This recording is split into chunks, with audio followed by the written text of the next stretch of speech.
Hello YouTube, and welcome to an episode of Makercraft Ultimate. We're here outside the factory, which you can see behind us when I turn around. There it is. Same as ever, except for that little thing up there. Fortunately, didn't realise it was night time. Though we have a new mod on the server. I just forgot what it's called actually. Let me head inside. Close the door. I forgot what it's called, but it does this. Oh. Oop. Magnet's on because I logged in.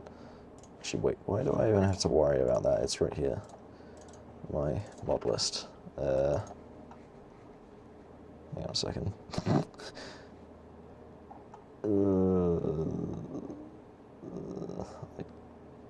Item physics.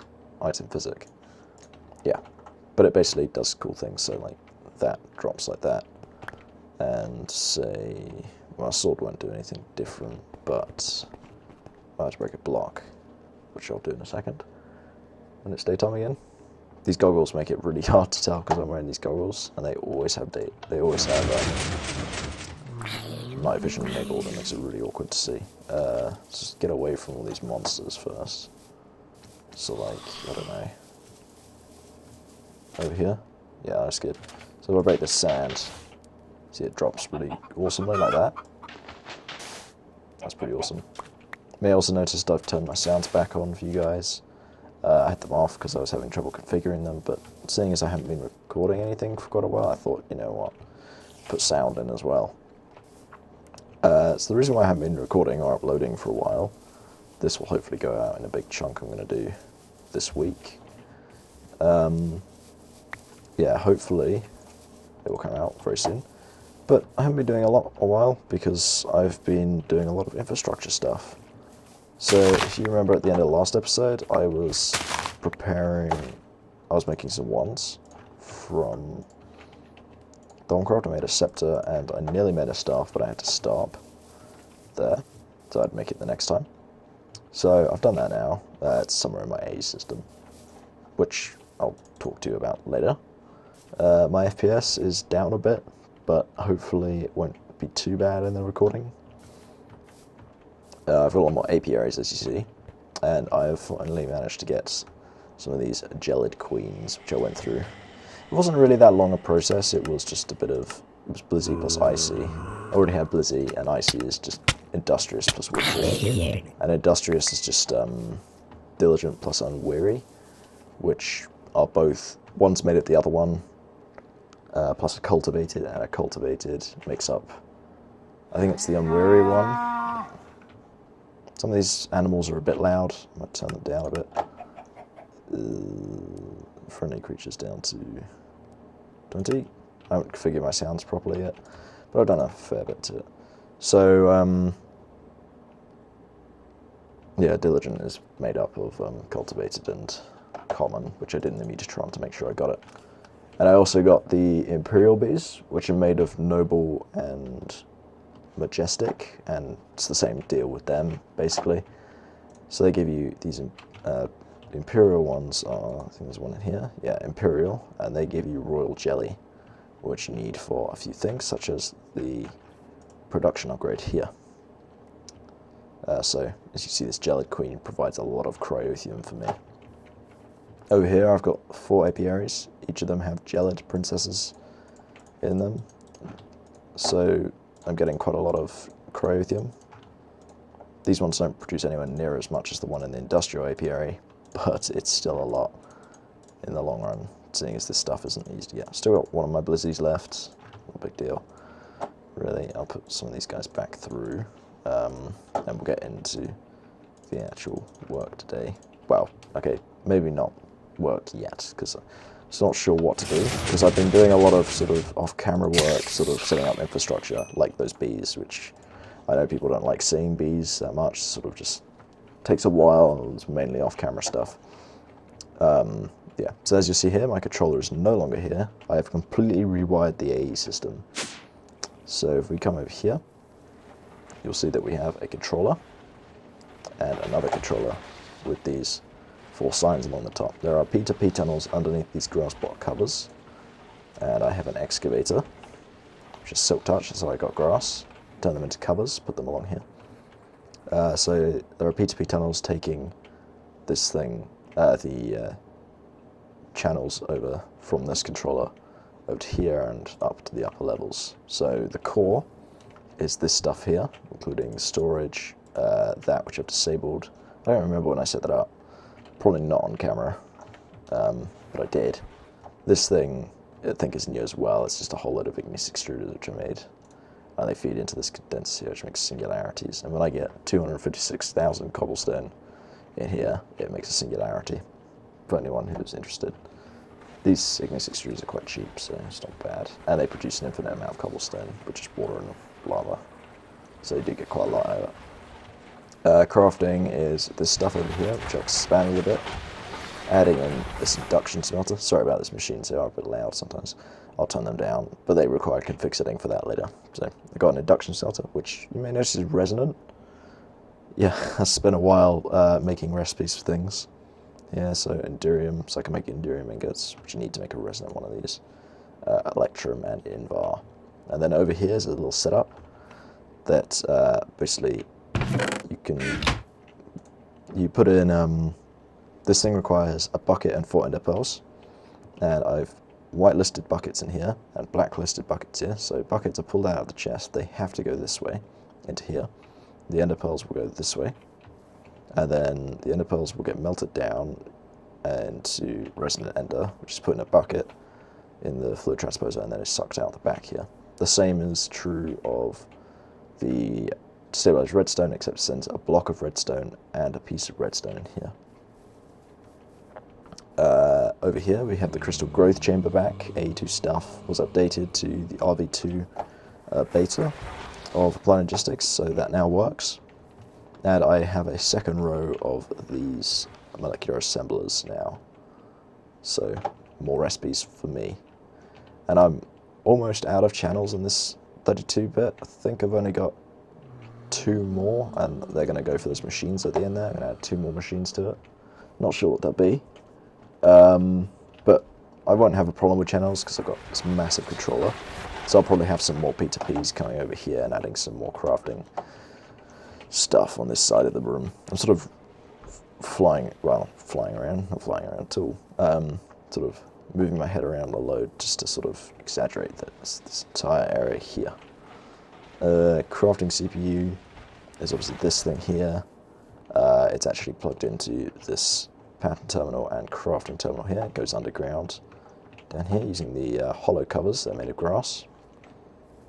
And then the upper levels is obviously up here. It goes all the way up to the top here, and then it goes into my Thorncraft setup, which is nice.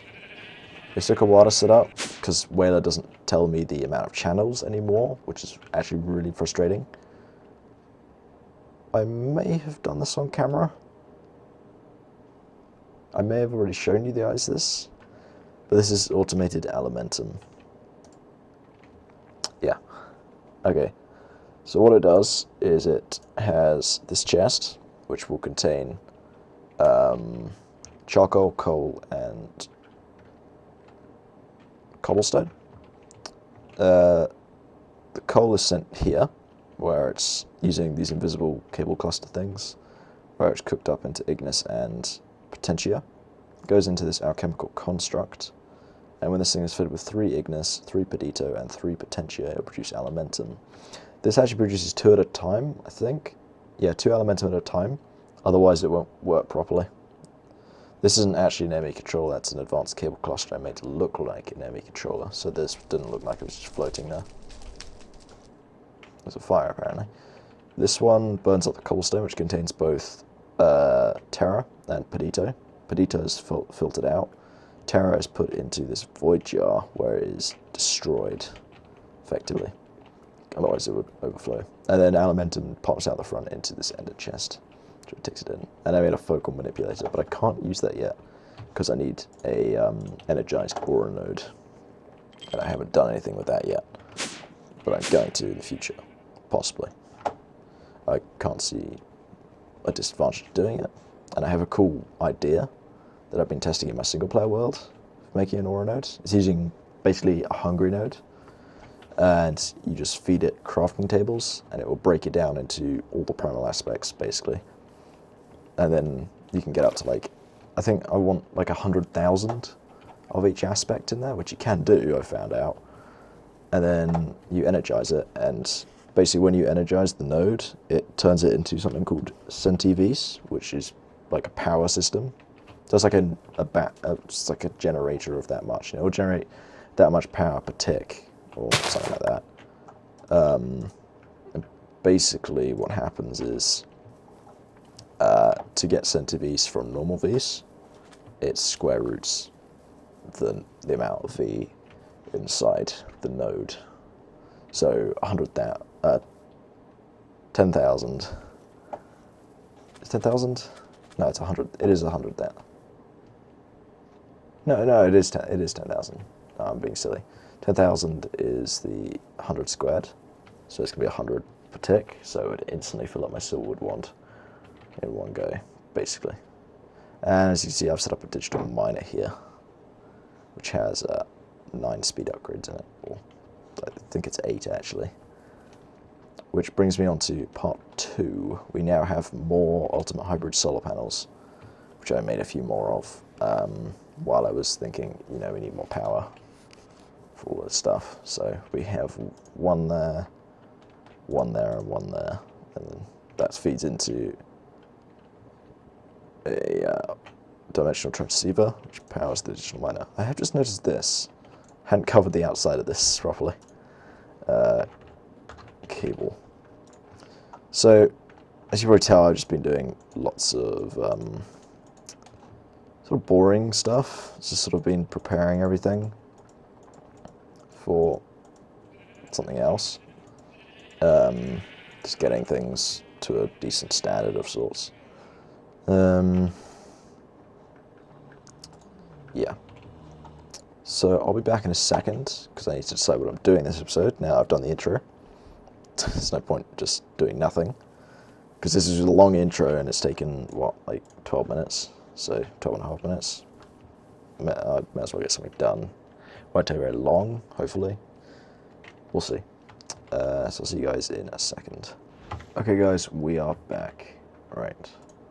So it's time to get back into Botania, I think. So first of all, let's make a quick mana diamond. We need to make something called a runic altar.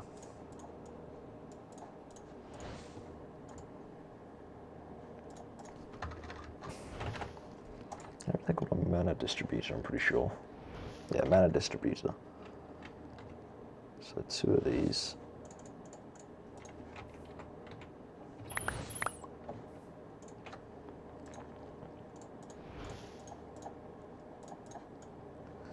Because I would quite like to, if I can.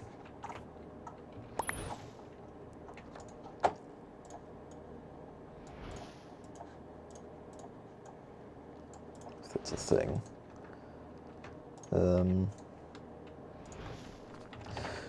I just want to get this working, really, more than anything. Spraying mana 2 items. Actual magnet's definitely not on. Magnet is not on. This is going to look really weird, actually. Oh my god. It's really awesome, actually, the fact that it's like flat on top of it. It's pretty cool.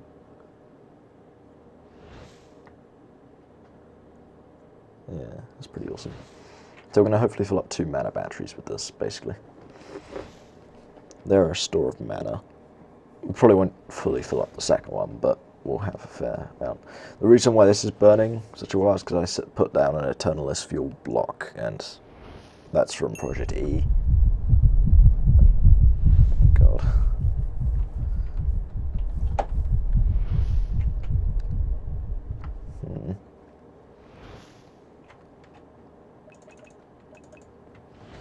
There we go.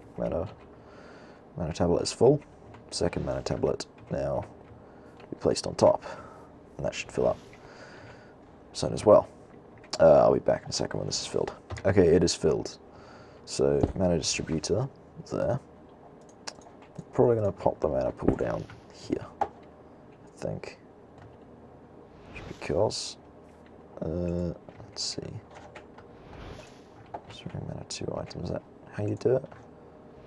I have a feeling this isn't quite working properly. How does this work?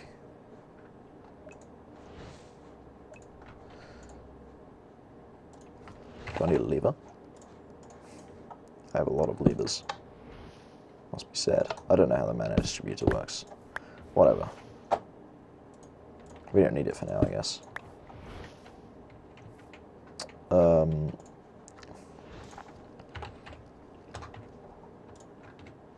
Okay.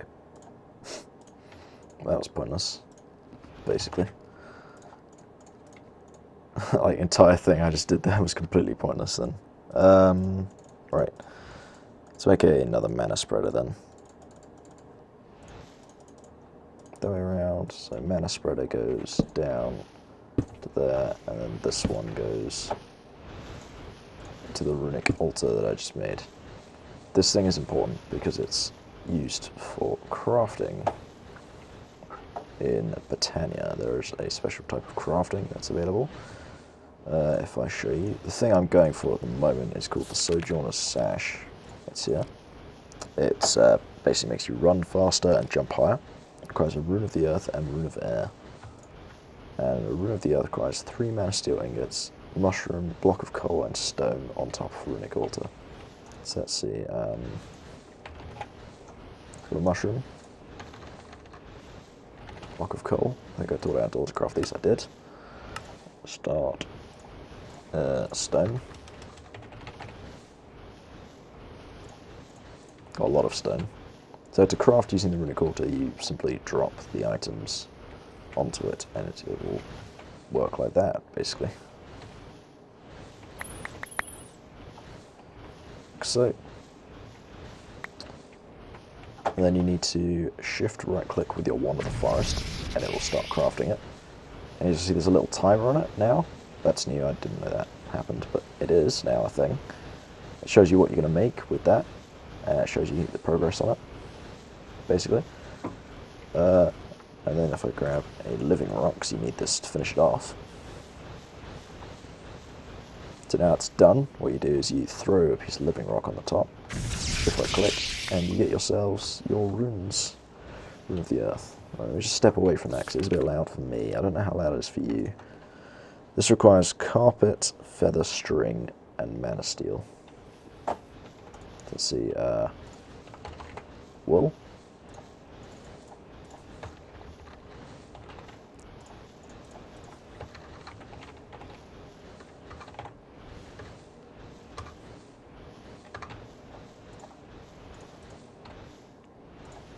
Carpet. Over here we do. There we go, 3 of them. So then it is 1, 2, 3.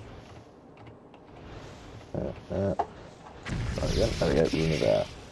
Okay, so that's how you craft using the runic altar, basically. That's basically it. Yeah, it's pretty good actually. It's a cool sort of idea. It looks pretty awesome. Yeah, it does look pretty awesome. And then obviously, before then you would know it was done because it would have like these little sparky bits coming off it, which would always show up, but that's how you know it was done before that was added. And then to finish off the Sojourner's Sash, 4 leather and a mana steel. Let's do that quickly. So, leather. There's a bit of lag on the server, I'm not sure why, but there is a bit. So, be aware of this. I'm not entirely certain why it's so laggy, but oh well. So, that's the Sojourner's Sash. So, we're going back into Botania for the moment, which is nice because I have wanted to do that. It's kind of how I wanted to start the series off, but I never got around to it. So actually the Sojourner's Sash appears on your person now. So with this on, we can walk or run very, very quickly at the moment. Walking, I don't even think we can walk anymore, but see we have uphill step assist from the Boots of the Traveller, and also the Sojourner's Sash provides that. But the main benefit of it is that you actually fly faster with it as well. So we can fly almost as fast as we can walk / run, because it's kind of the same speed, which is pretty ridiculous. Times 20, okay. Probably something else than Botania. So more setting up of things. Right. I want to make some more or better power generation for Botania, which I think I'm going to go for lava. So it means I need a ender pump. Ender infused obsidian. Let's just grab some iron, which I was smelting up in here off camera, because you can make iron into ender pearls. Let's craft like 20 of them, sure.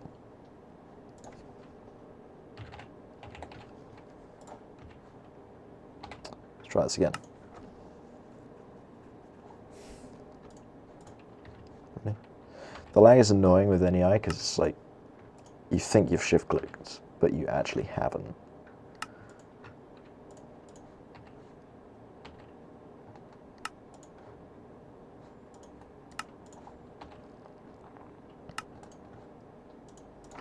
And then we need a bucket of lava and a bucket of water. I'll set up a system for that in future. Let's see. Door, please. I wasn't planning to open the door today, but I do need to in the end. So, not enough. And where did I get the lava from? Probably the nether, actually.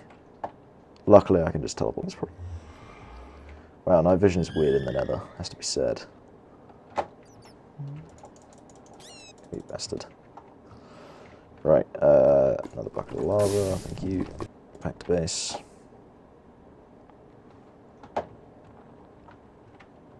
Let's do this recipe. Endothermic pump.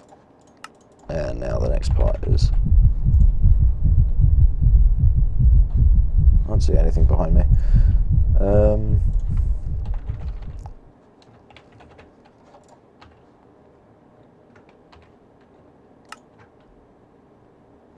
That. See what I mean? I keep thinking I'm shift clicking on it, but I'm actually not.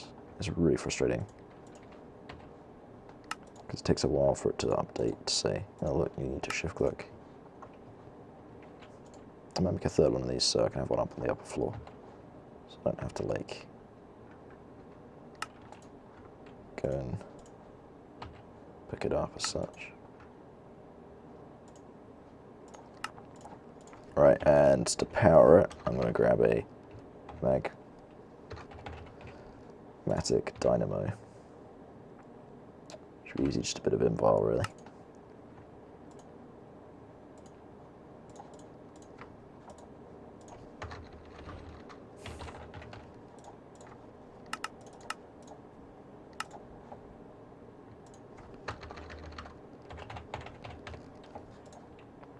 Right, let's try this again. Invol, go. And transmission coil.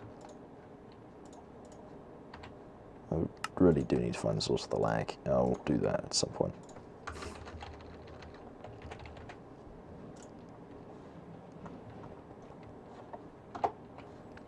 Alright, and then we go to...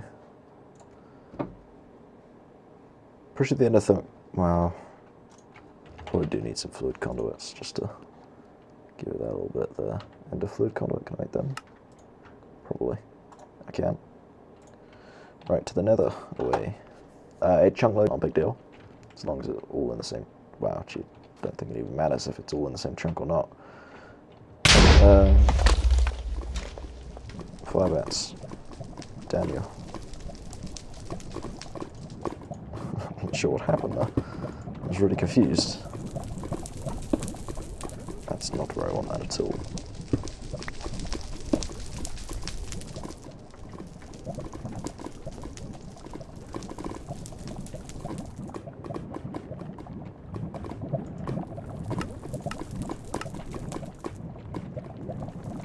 We need a bucket, which I don't have. So I'll be when I've got a bucket, I guess.